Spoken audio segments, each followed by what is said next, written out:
In this video for Finish Line Planner, we want to go over models and mistakes. Models is a very powerful feature and centric feature of Finish Line Planner. And first-time users can stumble on figuring out how to use those models.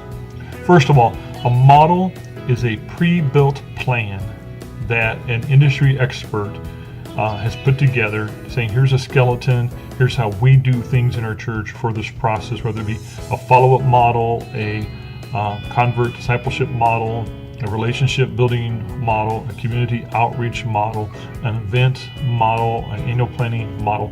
These are pre-built plans.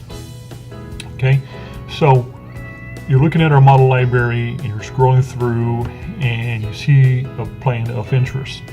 Let's say it's the follow-up family plan by Brother Dan Kyle. You see the big blue install button and get really excited and you click the install button and nothing happens. Well, something happened. You just didn't notice it.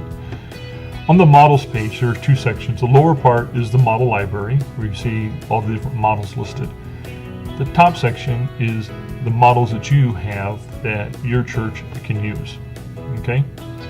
So when you hit that blue install button, what you are doing is you're just putting a copy of that model into your set of models at the top of the page. That model has not been open, explored, or edited. You don't see any installation process bar in place. It's just saying this is one of the models that you chose for your church to use. So now you want to see that model. You want to see what's in it. To do that, you need to click on Plans. And then in the Plans page, there's an Add Plan button. When you click on that Add Plan button, it will open up a dialog. You'll notice in that dialog that the second field is the models field. So from there, you can choose one of those models that's listed under My Models. Now, this is why there's a separate model library and My Models. That model library, if it was in a drop-down list, it would be really super long and you have to search through it to look what you're looking for. All right? So that drop-down list is just My Models, the few models that you are working with. So you choose that model, and then you put in an event name or a name for your plan. So if you were doing the family convert or follow-up model, you may name the event the name of the family that you're doing follow-up with. You can choose any names that you want. Then there are two date fields, a begin and an end field. Okay, what you want to do is, depending on the date of the model, these dates can play a little game with you. All right, on a follow-up model, the date that I want to put in there, I just want to put in one date, and that's the end date, is the date that the visitor came to the church. Same with a convert discipleship model, the date that they were converted. Okay. Now, when I'm doing an event, like hosting an event at my church, like an Easter or Christmas, the date I want to put in there would be the date of the Christmas event or of the Easter event. All right, so sometimes the date's at the beginning of a project, sometimes in the middle of the project, and in a few cases even at the end of the project. All right, if I'm doing like a 3-day event or 4-day event, then I may put in a begin and end date to represent those days that for a multi-day event. Then I want to create, hit the create button. Now I can see that model. I can see the steps, the details, how it is designed. And to learn more about that, you can learn about our plan designer and how to navigate through that design. But that is how you can see the model. Okay, now you can customize the model. Okay. The little blinds, the blue and orange blinds you can click on, and each of them will open and show you a task inside of them. Those we want to call buckets or milestones. Okay, and they just take the sets of tasks and steps that we have to do and subset them in little groups a little more easier to manage. If you want to delete a bucket or a milestone, there is an X on that bar that you can click and confirm a delete. And all the tasks inside there with it in that section will be deleted. If you want to delete a task, in the upper right hand corner of the box describing the task, there is an X where you can delete a task. Now, there is an Add Milestone button on a designer where you can add another section. When you put the date in on that milestone, do know that all the tasks in that milestone have to be done before that date.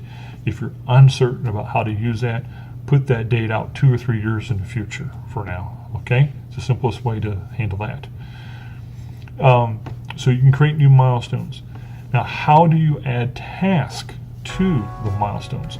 First of all, open up that milestone or that bucket, and then in the upper left-hand corner of the screen, there's a place for task entry. In there, just start typing the names of the task. So type in the task 1, enter. Type in task 2, enter. Type in task 3, enter. As you enter each of those tasks, you'll notice that the task icons will start appearing in the current milestone that's opened. And that's how you would add tasks. You put in descriptions, you can assign them, and you can put dates on them. And so now by deleting and creating milestone buckets and tasks, you're customizing that model that you took from the model library to work the way it needs to work in your church, and you have a new customized plan. So once you have the plan the way you want it to work, and you have the dates that you're happy with for date range from the date of the plan to the date of the task, and you have the assignments of who's going to do what, and your icons are all turned white. All your tasks are white now, meaning they're scheduled. You can go back to the plan screen, click on plans at the top, and you'll see an icon there representing your plan with a designer button in it. And then you'll notice there's a star in the top of that box for that plan. And when you click on that star, you can create a model. So if you had the family follow-up plan from Brother Dan Kyle, and you took away some things and you added some things and you assigned the task, you go to that plan screen, find the plan, click on the star, and then change the name of the model to your church's family follow-up model. So if your church initials are ABC, it'd be ABC Family Follow-Up Model, and save that model. Now it looks like nothing has happened until you click on Models in the menu and go back to the Models page. There on the Models page, under My Models, you'll now have 2 models. You'll have the model that you took from the library, and you'll have the model that you just created. Okay? So the customized model is the one you want to keep. The one that you got from the library, there's the little X in the corner there, which you can click that X and delete that model and just keep the one that you customize. So real quickly, let's go back to the plans page, add a plan, select that model that you just customized, give it a new name, give it a new date, and create. And when you do that in 2 seconds, you're going to notice now not only do you have all the tasks and the different buckets or milestones, but those tasks are automatically assigned. That plan is ready to go. So whenever you have to do your family follow through, or get maybe 2 this coming Sunday, you just go plan, check that model, put it in their family name, put in the date, create. Add a plan, choose that model again, put in the other family's name, put in the date, create. Boom. Those plans are ready to go, they're scheduled, and people will be notified in the right time to do the right steps for that follow-up. And now you have a customized plan.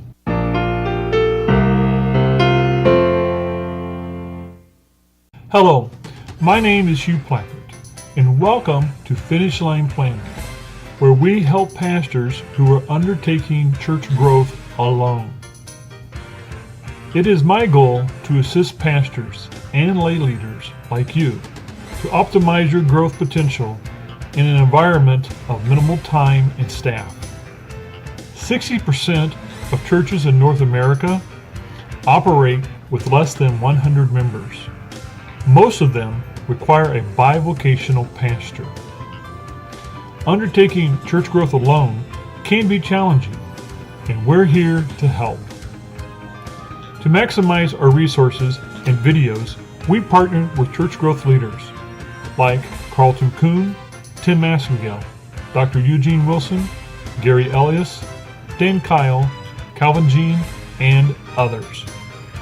To make the most of this opportunity for your ministry, church, and community, click the subscribe button here.